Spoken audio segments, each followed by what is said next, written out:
preferably, we like to get them in jobs where money laundering be feasible, such as restaurants, tattoo shops, where you have an endless amount of customers, you know what I'm saying?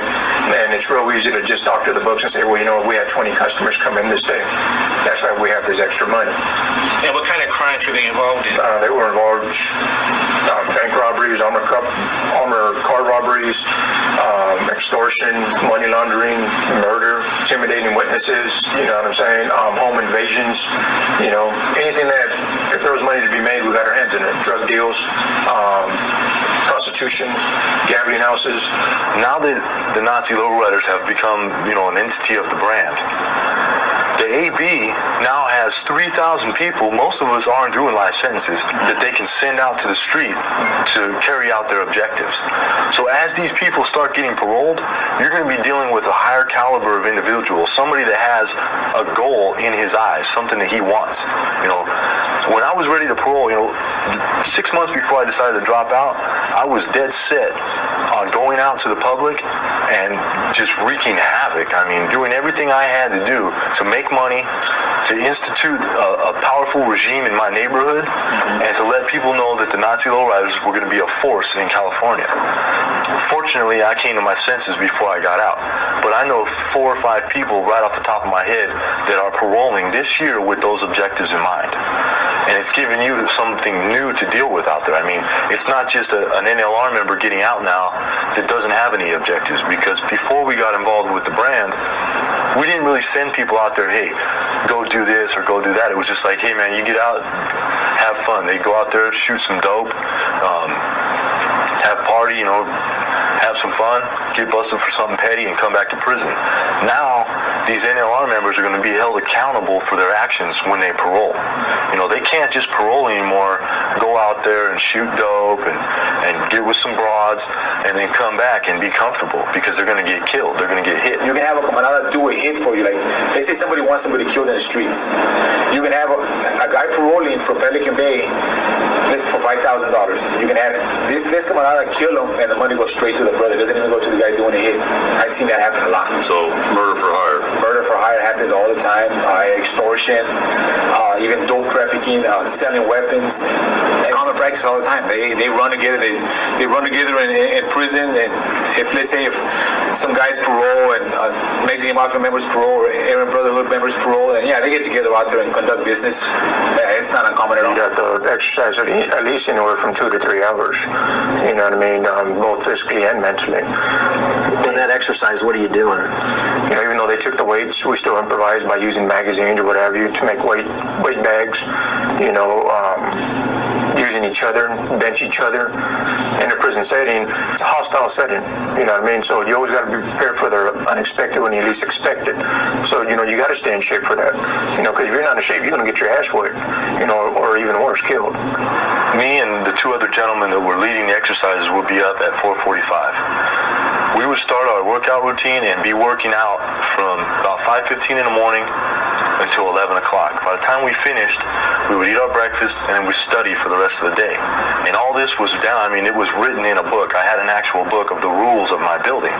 And people that couldn't follow the rules, or they couldn't deal with the routine, or they couldn't get up on time.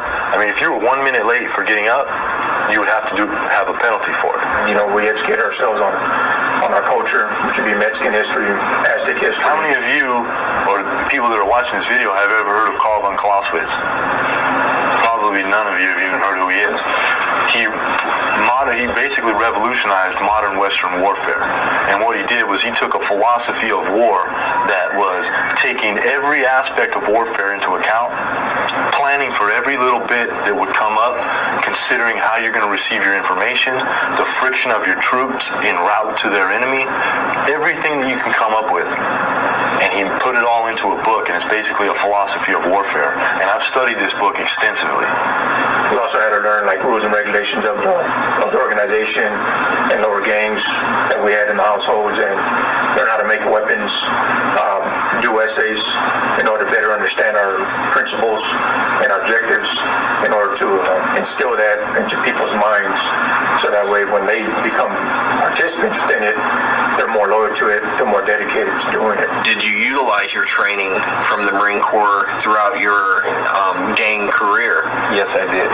Did you use your military training to teach Yes, I did. prospective gang I members? started that when I was just in the regular gang. The philosophy of the Marine Corps, did you semper fidelis and stuff like that? Yes. You blended over into the gangs? It was as well? basically like a gun-ho mentality. Okay. You know, there's some people back there who know how to box. So they're in the cells together, they teach each other how to box. You know, if somebody knew any type of martial arts or stuff, you know, they would teach their own people how to do martial arts. You know, so these are things that people carry out there to the streets. You guys watch Cops, the show Cops, and look for weaknesses either in policy, procedure, so that you can break it down and use it to your advantage at a later time when you were in the organization?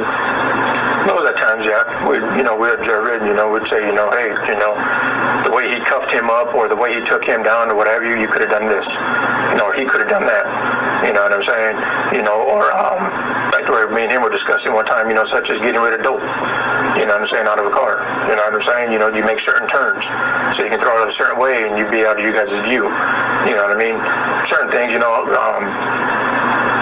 how you guys would handcuff people, watch how cops come up close on people, how they would approach a car, because a lot of them would just go up there just like nothing, hey, roll down your window, you know what I'm saying, not really knowing that, hey, dude may be up to something, he just may put a bullet in them, you know what I'm saying, bam, you know what I mean, or we also focus like, when you guys stop, okay, he's going to come on there, go, take off, you know what I'm saying, that's your time to take off, so yeah, we look at certain things, you know what I mean, because, you guys have us, unlike us, you guys have policies and procedures that you guys got to follow.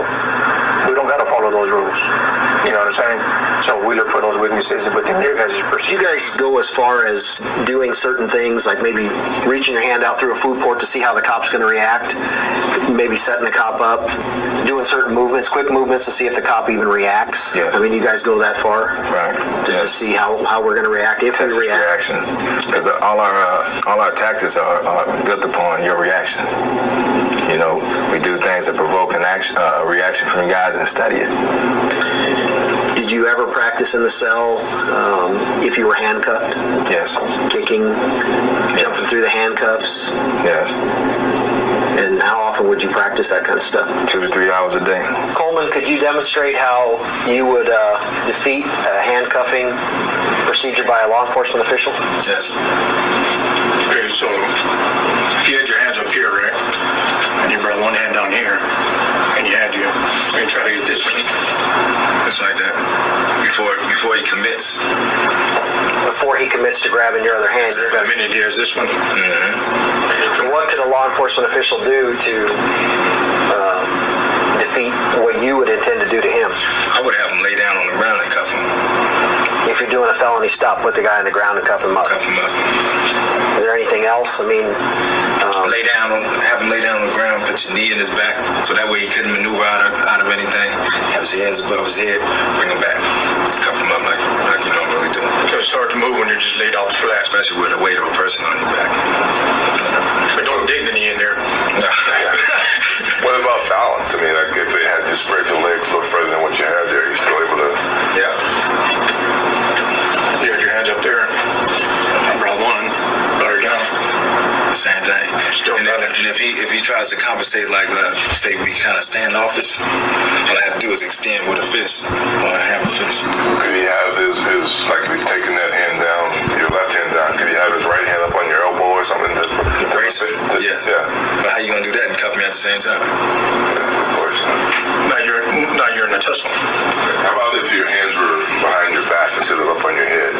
Spread the legs a little bit further out, and if you put your hands behind your back, like that, the officer reaches out. So you reach out with your left hand and take his right hand.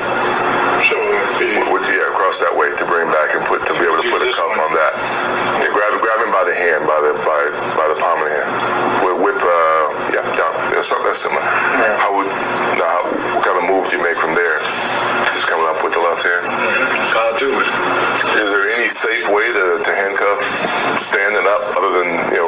find somebody on the ground because you can't lay everybody out all the time. But the fingers in the lock is difficult. Like it's difficult for a person to maneuver, to spin. Okay, but the safest way would be to put him on the ground, put some weight on him so he can't maneuver it out. That just alleviate all of it. So if you had your fingers in a lock, say like you had them in a lock behind your hand, if you were to grab your fingers and hold your fingers, if it's going to go to cuffing at some point, it's got to unlock. Right, then it's an opportunity. But while the fingers are interlocked and it has a good grip on your fingers, it's more difficult to move and try anything that way. Have him interlock his fingers. Yeah, if you okay, do it that way. Grab the fingers there, put one hand across and hold the fingers out. Say you just go into search. That's the best thing you That's can the do. best way to do it right there. Officer puts handcuffs on you. Is that officer safe at that point? Not all the time, because we train to kick, groin area, legs, learn what angles to kick, because the easiest way to break a joint is to go this way, cross it. So